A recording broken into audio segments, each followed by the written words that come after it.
This is Gene Krebs. Hi there. Oh. Whoop. Whoosh. And we're high on Ohio. We're going around this great state. We're talking to people who are making a difference here in Ohio and are able to do things that are creating a better Ohio for us. It's my great pleasure today to be joined by Representative Sprague, who is from Findlay, Ohio. Right. And we just wanted to come by and talk to you a little bit. You've been doing some interesting work recently on addiction, problems of addiction in Ohio. And the question is, what prompted you to get into this? I mean, you were the city auditor for the city of Findlay. Right. Okay, so coming here, I would have thought you would have delved into auditor type things. Okay, but instead you've got involved in this highly critical and very pervasive issue here in Ohio. What's prompted you to get into this?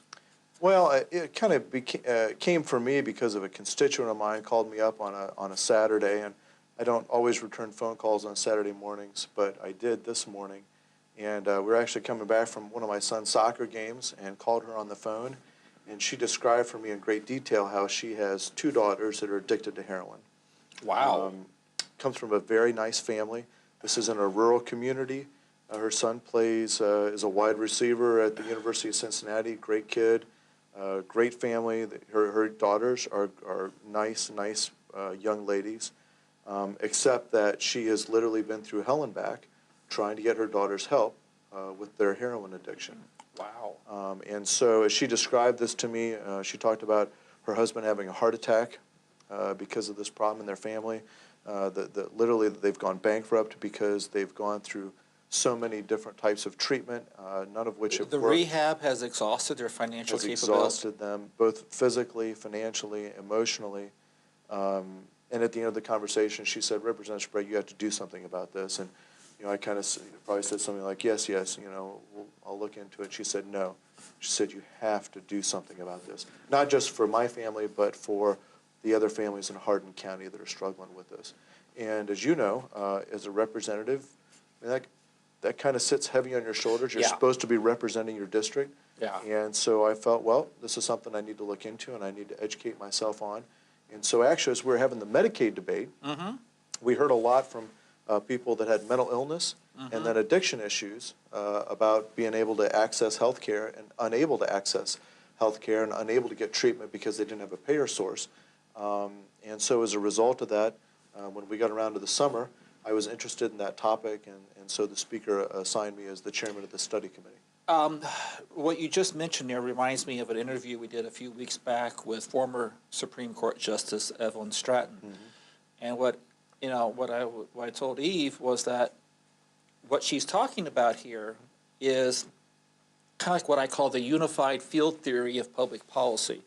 In other words, these issues are all interconnected, and that your addiction problem is an aspect of the mental health problem. It's driving the court system, increasing costs. She used the phrase that 70% of the correction, of the cost by public safety is spent on 15% of the population that has mental health and/or drug issues. So who do you see then as who are the bad actors in all this? I mean, the Japanese have a wonderful saying called "fix the problem, not the blame." But where do you see some of the bad actors in all this coming? Where are the flaws in our current system?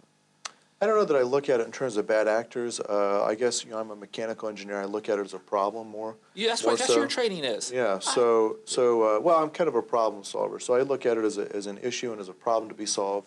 So let me just start. I think we have three main problems.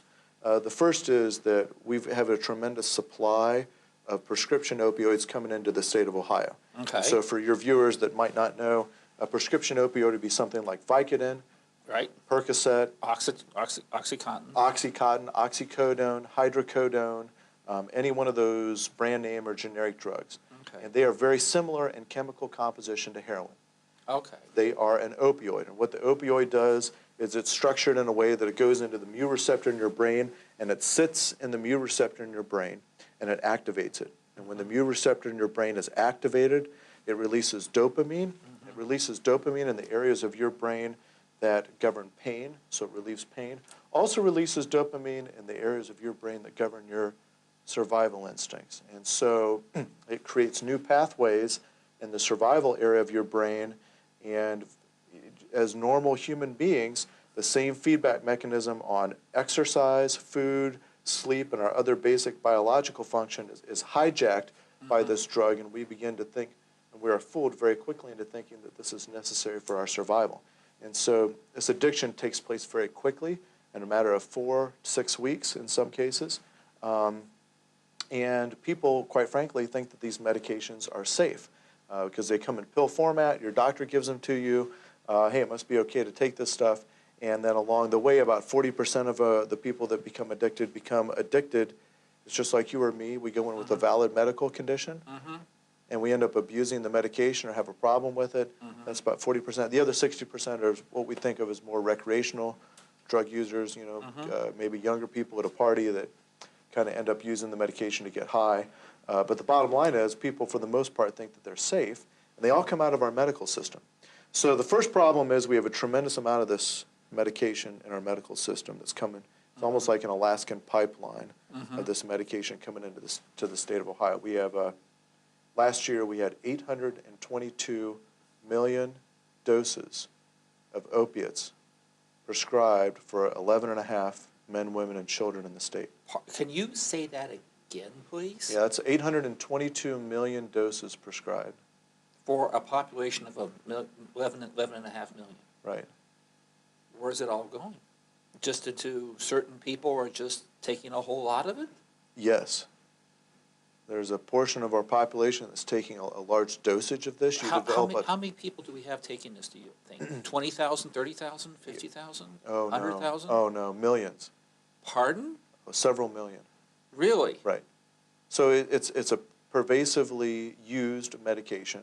Okay. And so it stands to reason. I mean, you would think, and this makes sense, and you mentioned the underlying mental health issues or maybe some underlying mental health factors, but you know, if you have that many people that are using the medication, then what we find is the number of people addicted is directly correlated or directly related to the number of doses that we prescribe in the state. So our first problem is we got to limit the number of doses that we're using in the state of Ohio. Okay, so let's go back a little bit. So how many people in Ohio do they estimate, and it'd be almost impossible to have an accurate count on this, are using these drugs on an inappropriate / addictive basis, do you think?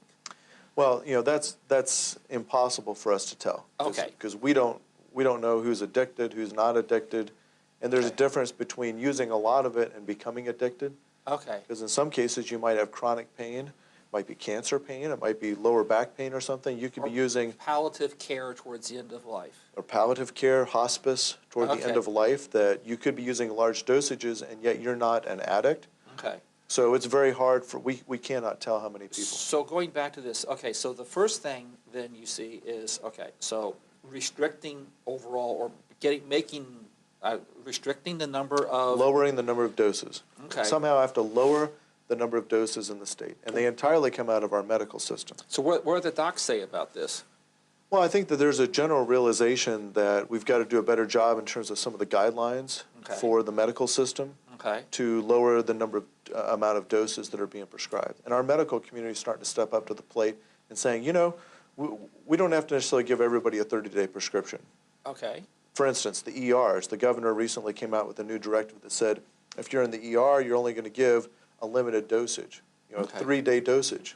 Okay. So if you go to the ER, you're just going to get a 3-day dosage. That'll give you enough to get back to your normal physician that's helping you treat the problem. Okay. So instead of going to the ER and getting a 30-day script, you're only getting a 3-day script. Again, lowering the dosage, lowering the supply of this drug into the system. So that's kind of the first problem. We have a number of pieces of legislation that are kind of centered Tell me around. about this.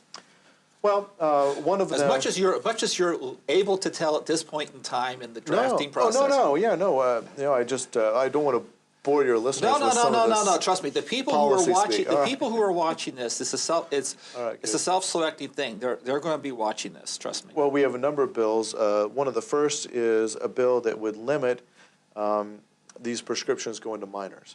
Okay. Because children are particularly susceptible. If you give a child a Percocet, somebody who's under the age of 18, a Percocet or Vicodin, their brain is still formative. It's going to form those circuits a lot more easily, and they also get a better reaction to it, if you want to call it that, in terms of the dopamine that's released. Okay. So you got to be very careful when giving this to kids. So the first bill that we have actually limits physicians being able to prescribe to children unless they get the consent of the parents or the guardian. Okay. And they tell the parents and the guardian exactly, you've got to be really careful with this medication. Don't let your son or daughter administer this themselves.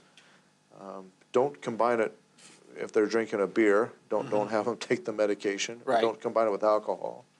If they're taking Xanax or another benzodiazepine, you got to be really careful with this because there's a risk of overdose. Okay. You got to really track the pill counts because kids will take this to a party and have a problem, or Okay. give it out at a party. So those are the kind of conversations we need to be having with the parents before their child How do you, is how do you prescribed. communicate this to the parents? It's just a matter of having a conversation and making sure that they sign a document, that they've given their consent. They At understand. the doctor's office? At the doctor's office. Okay. Right. Okay. So, so I think that's, kind of the tip of the spear, if you will, on that aspect. We've got another bill that we've introduced that addresses more the chronic pain issues and prescribes a different process to go through if people are going to get these medications for chronic pain. So the various things in the bill require a physician to enter into a pain agreement with Okay. the patient, the referral to a pain clinic to make sure that there's 7 different modalities of pain to make sure that this is Okay. we're treating the right modality of pain. Quite frankly, to monitor the patient, make sure that they're not getting high off the medication. So you're Okay. doing drug tests on urine, drug tests to make sure that they're taking the medication correctly and not having a problem or beginning to abuse it. So all these are aspects of the bill. So we're trying to change some of the prescribing habits of the medical system up front here. Okay. So, and then the second kind of major piece of the problem is that we have a large portion of people who are already addicted to opiates that are successfully diverting an enormous amount of pain medication out of our medical system. What do you mean? Well, I was having a conversation just the other day with a friend of mine, and we were talking about a few things. He said, well, my wife busted a drug ring last week. And I said, really? Sounds like TV. Okay. All right. And he said she's a pharmacist. And she got a call from a lady on the phone that said that she was a nurse at the doctor's office and that she was calling in a prescription for this man that was coming. And the pharmacist thought it was a little bit strange because she mentioned this person getting the prescription yesterday. Well, yesterday was New Year's Day. This was the day after New Year's Day. So this just happened 3 weeks ago. She thought, well, that's kind of strange. So when the man came in, she kind of asked him a few questions. He became uncomfortable, visibly kind of upset with her asking the questions, and then turned around and left the building. And she thought, that's very strange. 3 weeks later, on the phone, she recognizes the same lady's voice calling in another prescription. And she thought, this time I'm going to call the police. So she called the police. The police said, you got to delay him for an hour. And so she delayed for an hour. The police get there, arrive. They arrest the man. And They arrest 6 people in the parking lot that were waiting to get the OxyContin to buy it from the man when he left the pharmacy. And then they arrested 3 other people, including the lady who had posed as a nurse to call in the prescription. is this in rural Ohio? No, this happened here in Columbus. Happened here in Columbus. Okay. Yeah. At the local, this was at the CVS pharmacy. They busted a drug ring. Oh my gosh. Yeah, so I mean, this is happening everywhere in Ohio, and the rural communities really struggle with this as well, but it's pervasive everywhere. And so that's an example of we don't have a tight enough chain of custody. Yeah. And so Senator Jones recently has introduced a bill, for instance, that would close down that chain of custody and have people present their photo ID when they Okay. go to pick up a narcotic script. Okay. So something very simple like that can help close down that chain of custody. So, and then Representative Smith has a very good bill that basically requires physicians, nurses, even dentists to check the ORS system. We have a statewide database of every narcotics prescription that is given to anybody in the state of Ohio. Okay. The doctors can log in and see what Robert Sprague has gotten from other doctors in terms Okay. of narcotics. Okay. Because typically people that are addicted will go from doctor to doctor to doctor to get different prescriptions to get enough of it. And so We don't have that system online right now, then? we actually have the best system in the country online right now. But we're still getting gamed. We are still getting gamed, and so one of the Wow. pieces of legislation actually requires the medical system as a whole to check the OR system every time before they give a narcotics prescription out so that they can catch these people that are doing that. Okay, so let me ask you this question then. For how much of this is, okay, the drug addiction, multiple causes. I think of this like a multi-missile attack, okay? You have opportunity. How much of this is being driven, for example, are there economic factors that are driving this? Has there been an increase of this due to the recent Great Recession? Is this relational to mental health, and are these people simply sometimes self-medicating? You know, for example, the way to cure cigarette smoking is with Prozac, because what cigarettes are, the nicotine is actually a Native American way to treat depression. People don't realize that. But if you really want to cure cigarette smoking, put them on Prozac, and their need for cigarettes kind of goes, okay. So the question is, how do we handle something like this that has all these different aspects of this driving? So what do you see driving it? Is it mental health issues? Do you see some of these things also driving this too, or? Absolutely. I mean, certainly, for instance, if you're depressed. It's a many-headed hydra is what you're talking about. It is. There are many reasons that people abuse drugs in general. Mm-hmm. And unfortunately, I'm not an expert on this. So you're carving out, yeah. Whether you like it or not, the Representative Robert Sprague, you've carved out a expertise, or at least a perceived expertise, on this aspect of this issue. So. Well, I will say that in our study committee hearings, what we heard were that people became addicted in multiple ways. But I have yet to meet a heroin user that didn't start out on a prescription painkiller. Really? And what happens is they might start out on a prescription painkiller for a number of reasons. They might have an underlying mental health issue. They struggle with depression, as you mentioned. Okay. Or maybe they're manic depressive, they're bipolar. Okay. And so, or they may have trauma in their background. They may be sexually abused, physically abused. They might not be any of those things, and they might get the prescription from their doctor for a valid medical condition, and fairly soon they become dependent on the medication, and then end up becoming abusive of it. Okay. As a matter of fact, there's a very good treatment center called CompuDrug here in Columbus. And I had an opportunity to go and visit with them and learn from them what they do. Mm-hmm. And at the end of the session, they turned to me and they said, Representative Sprague, they said, what percentage of people do you think that we serve, and they're right here in downtown Columbus, what percentage of people from Columbus do you think we serve? I said, well, I don't know, 90% probably? They said, no, they said 15% of our clientele comes from Columbus. I said, well, where does the other 85% come from? Yeah. They said, Dublin, Upper Arlington, New Albany, all the suburbs around Columbus. That's not what I would have expected. Not what you would have expected. This is not our father's heroin epidemic where you think of somebody under a bridge injecting heroin all day, somebody in the inner city. This is very much a suburban phenomena, and in a lot of ways a rural phenomena. Yeah. And it's affecting southeastern Ohio and, in northwestern Ohio, anywhere where there's in a lot of the different rural areas.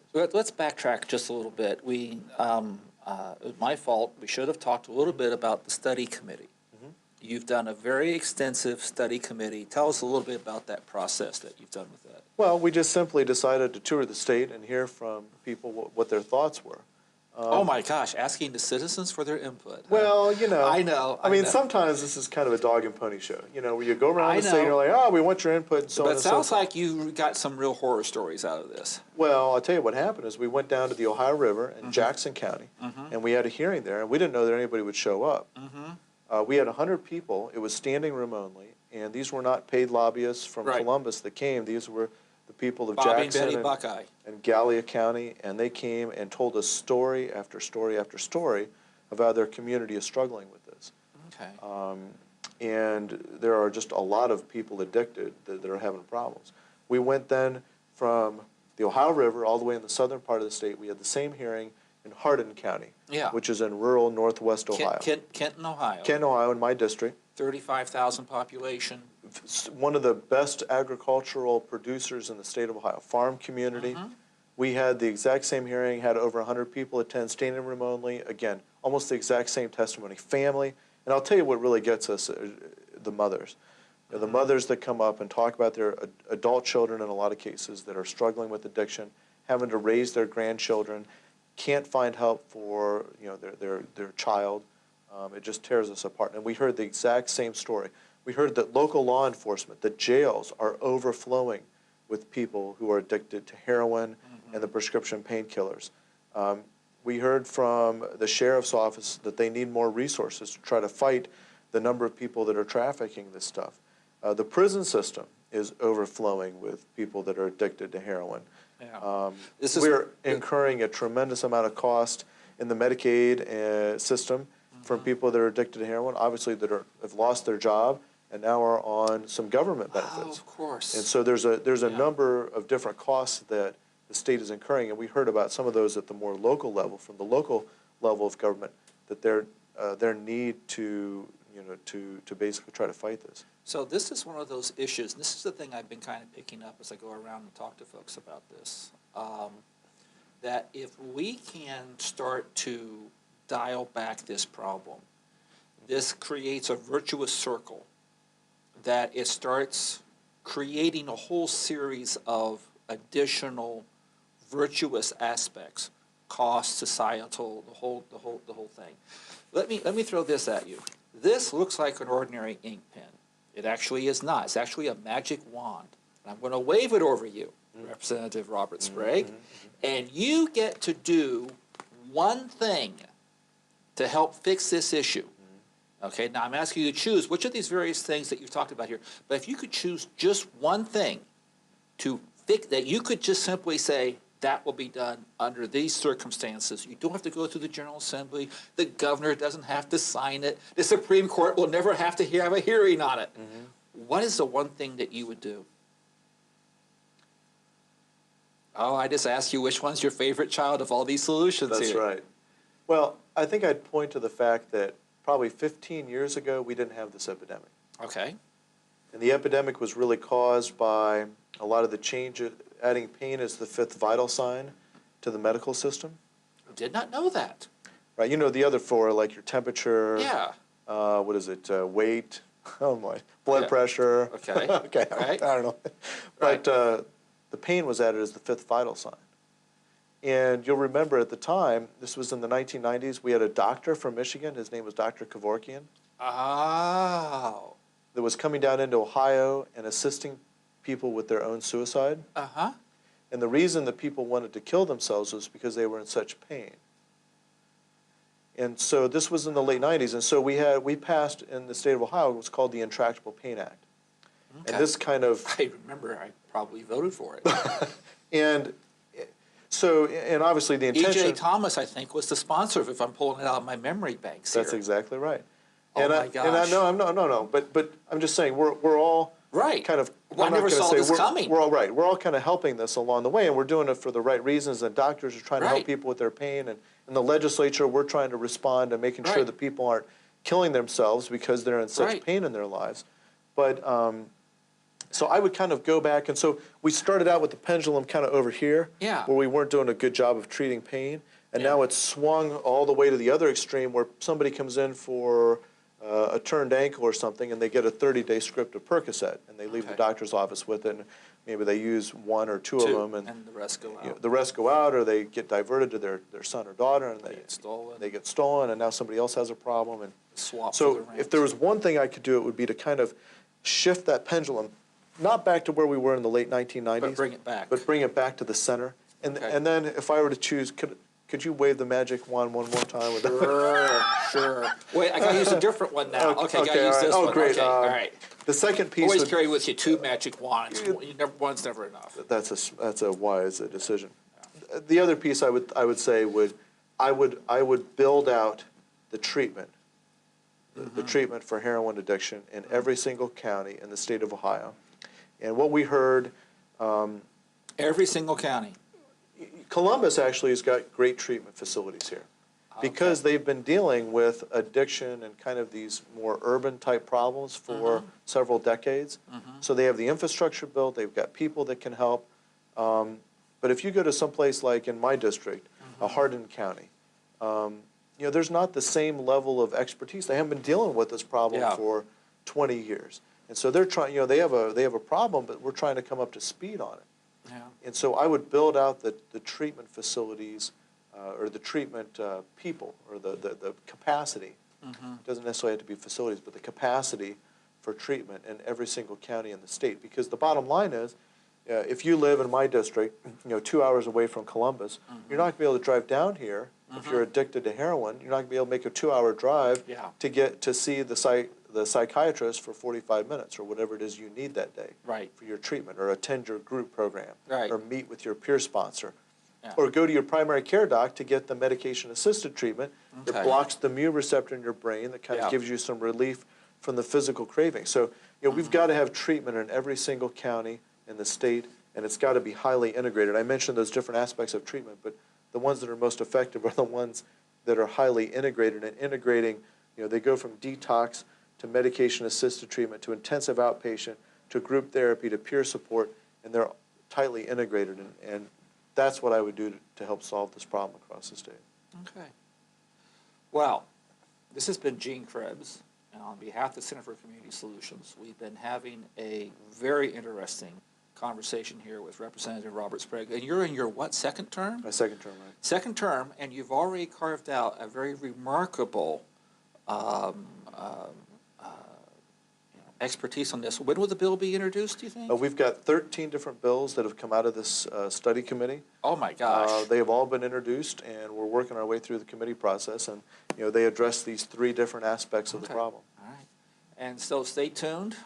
If you're not currently looking at the Center for Community Solutions website, please do so. You'll see that come up at the end of the show.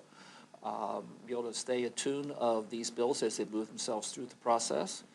And on behalf of the Center for Community Solutions, this is Gene Krebs. Tune in next week when we'll be interviewing somebody else, and I have no idea who.